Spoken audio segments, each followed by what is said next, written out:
Well, thank you all for having me today. I know it's getting toward the end of the day, so I'm going to try to keep my talking portion. Is this working okay? Can you hear me? Good. Closer. That better? Thank you. Okay. I know we're getting toward the end of the day, so I'll try to keep my talking portion maybe 15 to 20 minutes, and then I have a interactive thing we could try together to try applying and practicing and talking with each other at our table some of the ideas. I would definitely consider this presenting some ideas and an invitation to maybe apply them to how we think about parish life or community development in general. Nothing here is meant to be said that you must do it this way or this is the only way. These are applying ideas. I'm sure a lot of people here know St. Basil. Yeah.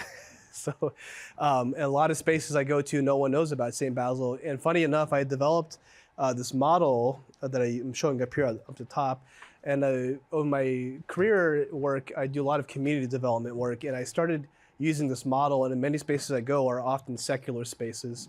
And I'll present workshops on this. And I've been getting so much good feedback over the years. People really enjoyed using this approach or taking ideas from this to help them with what they're doing in their communities or in their neighborhoods. And it occurred to me that the model is all based around primarily St. Basil's vision or trying to challenge ourselves to think about St. Basil's vision of a world. And then I had barely ever presented this in Byzantine spaces, even though it's based on St. Basil. So I'm glad to have the opportunity to share it here today. Okay, we'll try talking louder. How's that? Okay, I'm sorry, I'm habitually a soft speaker, I'll try. Today, I'm excited to present this today. We'll try to keep a workshop component at the end where we can all talk with each other about applying ideas like this. In my work, I do a lot of work in community development, sometimes with neighborhoods, sometimes in nonprofits, all sorts of things. And over the years, I learned many methods of what some would call community development or community organizing.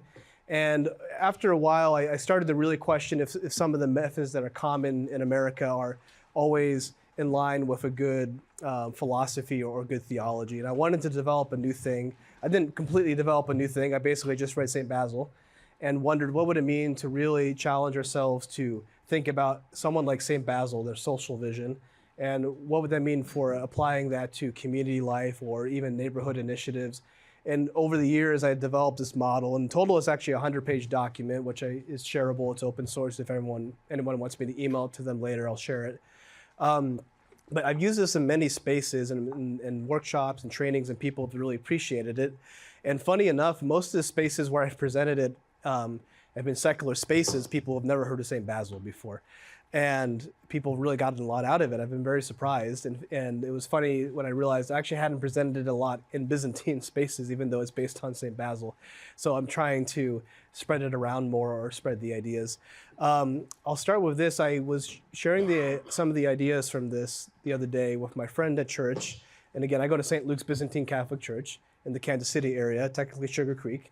So my friend at church, Mei Lee, for that parking department, she's been asked to be one of the young adult coordinators, and she's thinking about events she could help coordinate and so on. And I wondered if some of the ideas from this document might be helpful for what she's trying to do, and we talked about it a lot one night, and she found it very helpful.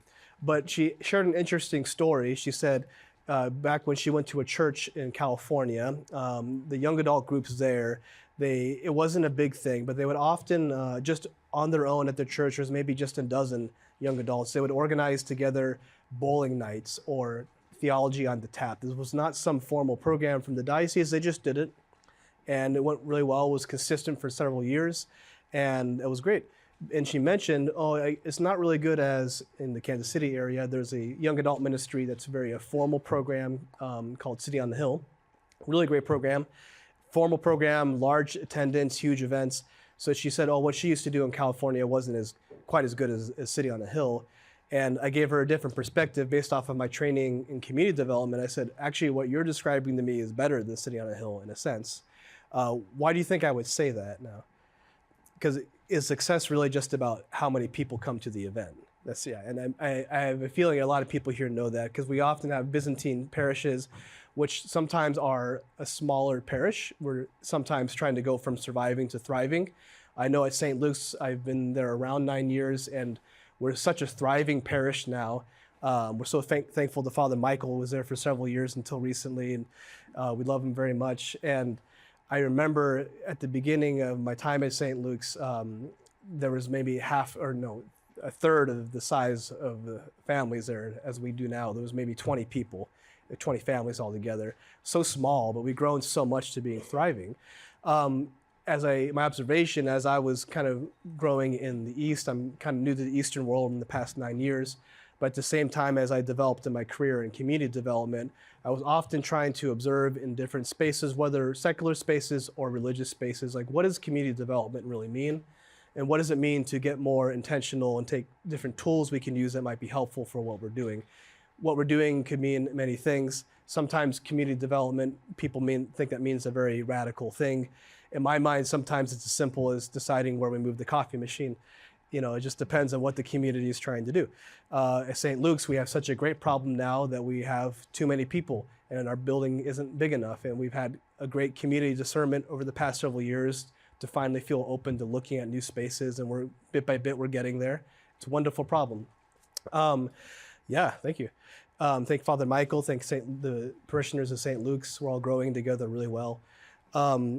Now, I remember though at the beginning, that since I was new to the East, I just came because I loved divine liturgy. I didn't want to go to anything else after I discovered the cherubic hymn. But I remember my first year or two learning about the Eastern world. I noticed sometimes in smaller parishes like a frustration, sometimes a feeling like, does the eparchy know that we're here? We're such a small parish, we don't have a full-time priest yet. And sometimes a frustration, but also sometimes a hesitancy to want to do anything to grow. Now, we grew through that. We're way past that, I would say. But I know that's not an uncommon frustration. And I'm hoping some of the ideas here might be helpful tools, as tools in a toolkit. Not the one solution, but just helpful tools. So what we have here, this model I'm showing here, the vision is based in St. Basil. And Basil obviously had this very radical social vision. For today's purposes, I'm not talking about something so radical that you have to only live off of 2 shirts today.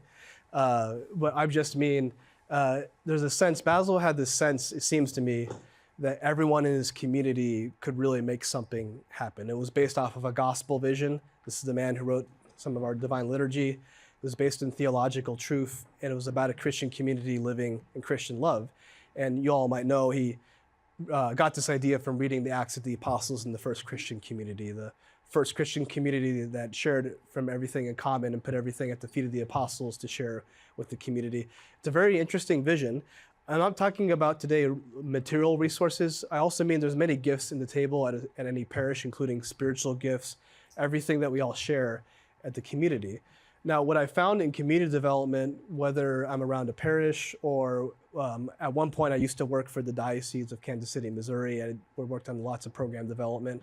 So whether I was in secular spaces or religious spaces, I've noticed pretty much the same theme is usually people are not very fully aware of how much they have in one given community or in a given neighborhood, or you could say in a given parish.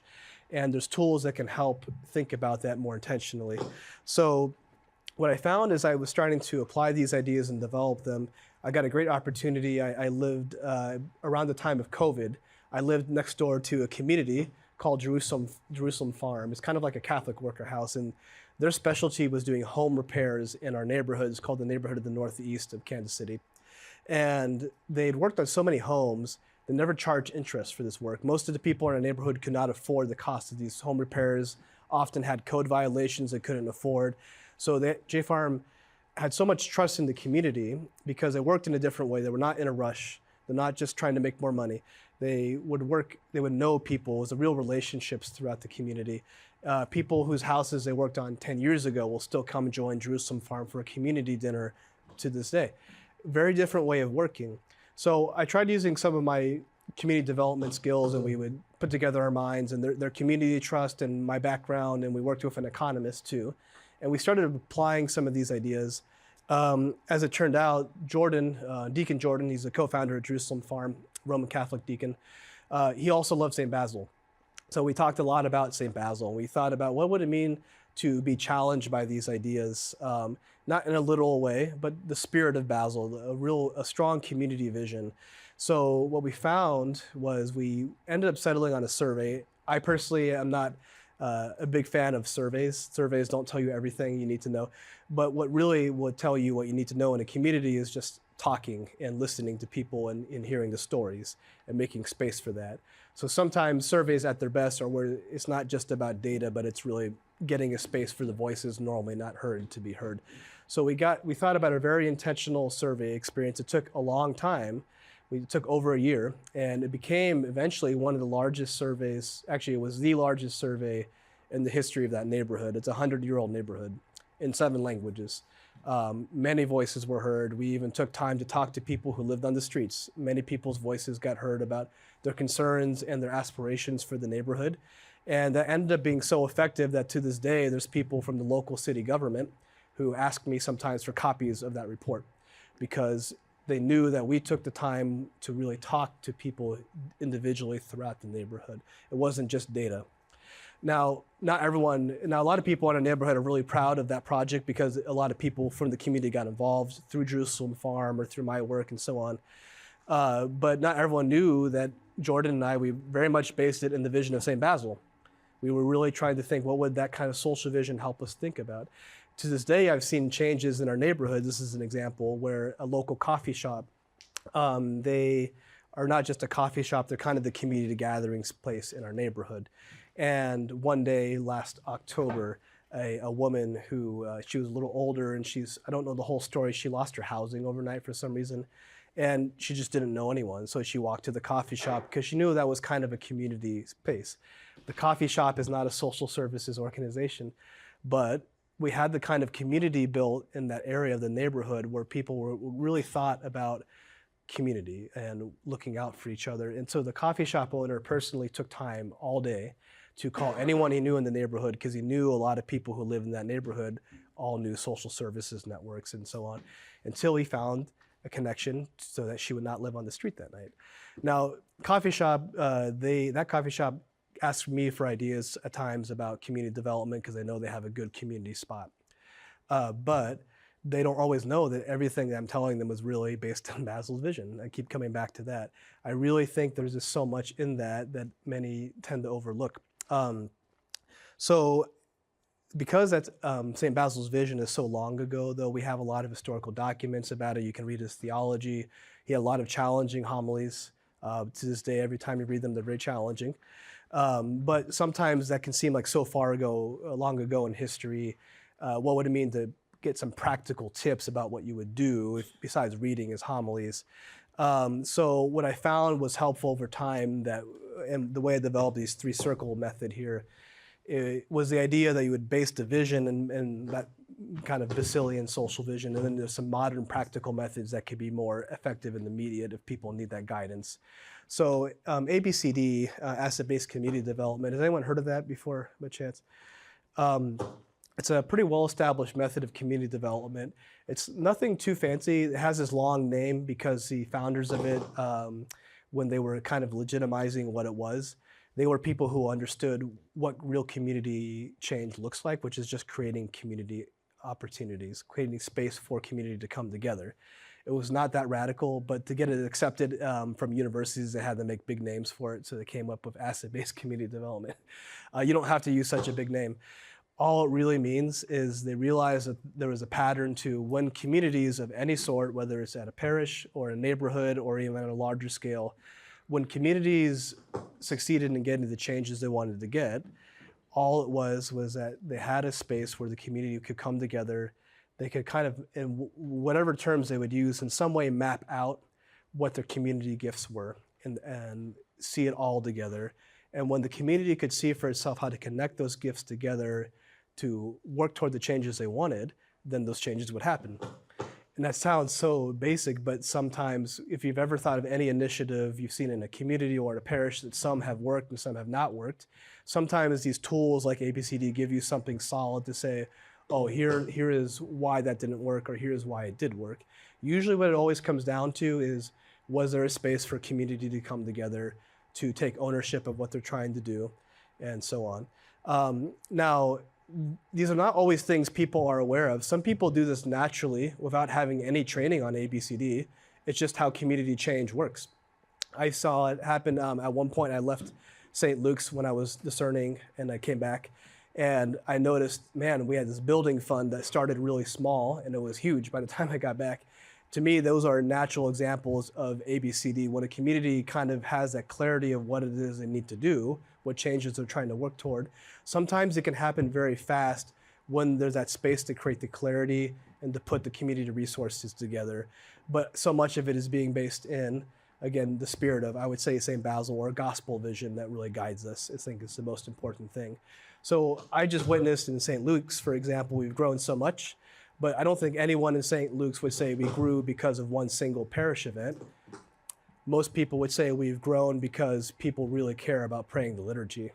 I think that's kind of universally understood by everyone at St. Luke's. So I think the practical modern methods are helpful, but they're just a tool that help facilitate. They're like tools for practical discernment is what I would say. That leads us to the last circle, the capabilities approach. My mother's from Bangladesh. So Amartya Sen, he's this Nobel Prize winning economist who came up with this capabilities approach. Now, long and the short is, the reason why I like it is it puts a lot of emphasis on people's human dignity. And it's a method of, when you look at what does progress mean for a society or even just for a local community, what does that really mean? Capabilities approach would say it's not just about the numbers. Did we get more numbers? Did we get more money? Is there more people who come to the events? Capabilities approach would say that's not enough to tell you if we've had progress. Progress is what it means to the community. What are the real things that actual people in the community want? And what are they trying to grow in? And you need to look at a variety of factors all taken together, and that is your metric for progress. So it's not always, in my opinion, something you have to be able to measure in a number. I think real progress in most parishes are about people's Christian love, or people growing toward God. How do you measure that? I don't know. So it's more of the philosophy of thinking, okay, when we look at our growth, is it always about, do more people come to the event? Or is it about the spiritual aspects that people care about the most? So capabilities approach helps give a language to think about what really matters most to people of a community. So taken together, the way I've seen this get used now in the real world is it helps people think, kind of go back to basics and think whatever changes we're trying to work on, whether the changes we want or changes we need, like the parish grows too much, too big, and we need a new building. Well, this helps give a model of thinking about a spirit of St. Basil. Are we basing all of what we're trying to do in the gospel? Are we really trying to stay rooted in what's important and thinking about the community? Maybe we have more in the community already present than what we thought. Are we trying to see how we can have that community space of gathering to connect those gifts together? And then what does progress actually mean? Are we just going off of numbers games, or are we thinking, what does it really mean at the heart? So that's where this model, I think, has been helpful. Now, often when I've presented it to groups, I usually say you don't have to use only these ideas. It might be sometimes just be a starting point, some extra tools in the toolkit. But really what it's about is about the work of community connection. That's where things actually happen. So the other day when I was meeting with my friend Mei Li, and we were talking about some of these ideas, and she's trying to get ideas about how to help get more young adult activities going on in Parma, which is great. At one point, she was thinking about the idea. Some people suggested to her, what if there was more pustinias? We could have half-day pustinias with young adults together, which is a great idea. She didn't realize that we had someone in our parish who runs a retreat center, Christ Peace House of Prayer. It would be the perfect spot for having cabins for pustinia. Now, she didn't realize that Marie went to our parish because Marie runs a retreat center, so she can't come every Sunday. So they just don't always bump into each other at church. So all I'm pointing out is the real work for many of this actually taking place in real life is just a simple work of community connection. Is, oh, you wanted to you were thinking about this Pustini idea. Have you talked, in our own parish, someone runs a retreat center? Oh, I didn't know that. Those simple community connections is often the lifeblood of what makes these three circles actually go somewhere. And that's the part where I think people tend to underestimate. It's the community development work. It really is its own skill set. It's a skill you have to develop and keep practicing. It takes a lot of work, and actually it can take a lot of hours because so much of the work is all the one-on-one conversations that happen over time. But often people do this naturally more than they think. Again, this model just helps give you a way to kind of clearly lay out what works and what doesn't work. There was once where when I started in this kind of work, originally with the Diocese of Kansas City, Missouri, one of the first things I ever organized was just a small documentary event. 20 people came to it. And it was a documentary about persecuted Christians in the Middle East. If you all remember the time when in the Nineveh Plains, the Christian community that still speaks Aramaic, and they were kind of under threat from ISIS. So there was a documentary about that. And we decided to, we coordinated with St. Luke's and we played it in the basement. And at that time, St. Luke's Parish, again, only had like 20 parishioners or 20 families. So we played this documentary in the basement. It was an event one night on a Friday night, and maybe 20 people came, including people who had never heard of St. Luke's before. And you know, for me, it was a mildly successful event. I liked it. I almost forgot about this. It was like 7 years ago or more. And my own friend Stuart, who I think is presenting tomorrow, he reminded me just a few months ago that the first time he found out about St. Luke's, and now he's a central part of St. Luke's, the first time he found out about St. Luke's was because he came to, oh, there he is, okay, was because of this event with the documentary showing. I could have completely forgotten about that. And to me, that's an example of the real work is sometimes just creating that community space where people might connect, and where can that go when it's based on the right vision. So it can be a lot of work, but I think it comes together, it comes full circle. So the circles here that I use in this model represent something kind of, what's the word, is concentric. Each circle kind of flows into the next. Often the people who know about the Basiliad are not always the same people who have training in ABCD. And often the people who have training in community development work, not always the same people who know about economic theories. My insight was just that you don't need to reinvent these wheels, but maybe learn about other wheels that are not your specialty. You don't have to be experts in all of them. Maybe you have a team of people who all know one more than the other, but kind of being in conversation to have these things kind of concurrently working toward sustained growth. Sustained growth. Growth can mean whatever it means to the local parish, of course. But the key is having that community table, I believe. So that's the gist of what I have here. I wanted to break it out, present a practical method we could use just at our own tables here today. This is a method you might consider using yourself if you're ever running a meeting. You don't have to, but you might find some aspects of this helpful. But it's called World Cafe, and it's a method I learned in my line of work because there's times where I facilitated meetings in a neighborhood or in community spaces where you would have a lot of strong voices at the table. In my neighborhood in the Northeast, a few years ago, the biggest concern in the neighborhood was trash. It was nothing that radical. It's just after COVID, for whatever reason, there was noticeably a lot of trash everywhere. And there was many reasons for that, but no one was getting close to solutions because usually people would blame someone else in the neighborhood. People would say, well, it's the homeless people. But I asked the homeless people and they said that they were tired of the trash too. So it turned out everyone in the neighborhood was tired of the trash. So at these community meetings, I didn't run the meetings, I would help facilitate them. There'd be many leaders from different neighborhoods in the Northeast. And the first meeting would not go very well because there's too many strong voices. Everyone had a strong opinion. And I realized that the tricky thing with this, when you have too many strong voices at the table in one large meeting, one person is competing with someone else for whose voice gets heard. And you get to the end of an hour-long meeting and nothing practical has happened and everyone kind of feels like, what was the point of this? So to make those meetings better, one approach could have been set a strong agenda and then you're willing to cut people off when they go past the agenda. That is an approach. I've done that and it can work. But also, if you're trying to facilitate like a community sense, sometimes people are going to feel really rubbed the wrong way by that. I found World Cafe helps avoid that problem, so I usually use this instead now. And it's worked for the next year at those community meetings. These meetings went so much better. There were also local middle school students who would come to the meetings, and they became some of the most proactive members of those community meetings. They were more effective than the adults at the meetings because they had all these great ideas, and they were willing to act on them. And by the end of that year, some of the middle school students who went to a local school right by there in the neighborhood, again, the issue was trash, right? they on their own were able to coordinate with a local Ripple glass recycling company to get a glass recycling unit. It's a really large, it looks like a really large dumpster, but it's specific for glass recycling.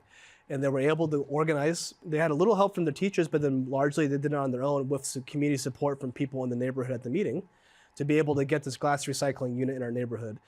Why was that a big deal? Because there was no glass recycling in the whole neighborhood. And the major complaint at the time in the community was trash. And they practiced at a local soccer field for the school every day where adults had always break glass bottles and there was always too much glass everywhere. That's why they wanted a glass recycling unit. So they made a tangible progress on the thing that everyone in the neighborhood said was the issue. At the time, though, the adults who came to the table at first were not making progress. They were usually arguing with each other. And that's kind of the example of the ABCD approach, where when you really treat those students at the table like they're people who have gifts and they have something to offer, something to bring to the table, not just seen as students who have to learn from us. Actually, they are our catalyst of getting the change we want. They just have to feel supported to do so. So the World Cafe model would make it so no one's arguing so much over it. Everyone gets a space to be heard. And if you do it wisely, you can still structure it where it's practical, that by the end you end up with some firm action steps by the end. And the model basically looks like this. You could set up however many rounds you want. I think for the day, we'll just do 2 rounds just to demonstrate it, because I know we're getting to the end of the day. People are probably getting tired. But you could make it 3 rounds. You could even make it 5 rounds. You can make it the rounds maybe 5 minutes or 7 minutes. And what you would do is each round has 1 question, and the question changes each round, and it might be in small groups at different tables. And in between each round, you actually change up tables, so you have to get exposed to listening to other people's views. You usually, you might have, I brought this for demonstration purposes, you might have like a large sheet of paper at each table. And what that does is that whatever the question is for the round, the louder people who are used to having a loud voice, they'll say everything they want. But there's always some people at the table who are used to having a quieter voice.